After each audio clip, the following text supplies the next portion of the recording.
Hi everyone, Lisa Soames-Peck from Spellbound Miniatures here, and today we're going to use the Cricut Maker machine and the debossing tool to deboss a wood planked floor straight onto the chipboard floor of the room box. We use heavy chipboard of the Cricut brand and a purple strong grip mat. We're in Design Space, and I'm going to assume you've already got the debossed floor project loaded onto Design Space. We add it in onto the canvas. It will take a while because there's so many little lines in there. Make sure the green square is exactly 1 inch square for 12th scale.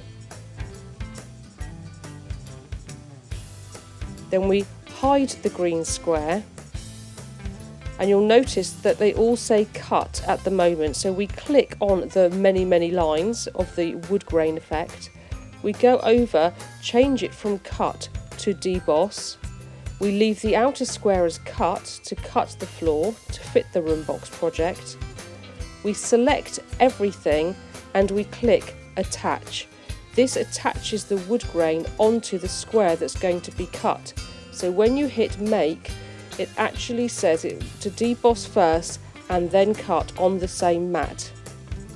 You would then click continue and select heavy chipboard and make it in the normal way. Masking tape your chipboard onto your purple mat. Make sure the white rollers are all the way over to the right. Feed the mat in and press the Cricut Go button.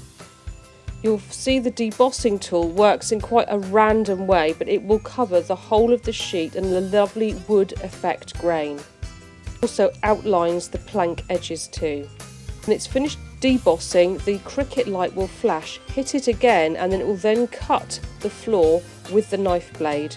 Carefully remove any masking tape off the edge of your chipboard, taking care not to lift the layers up, and remove the chipboard from the mat. I painted the whole floor in a coat of acrylic black paint and then dry brushed a brown and light bronze effect over it to give the effect of worn wooden floorboards. Then went over the plank edge lines with a brown Sharpie to add some definition. And here is the finished floor in the room box. It's a great hack because it means you don't have to fit a separate floor. This flooring is actually part of the room box itself.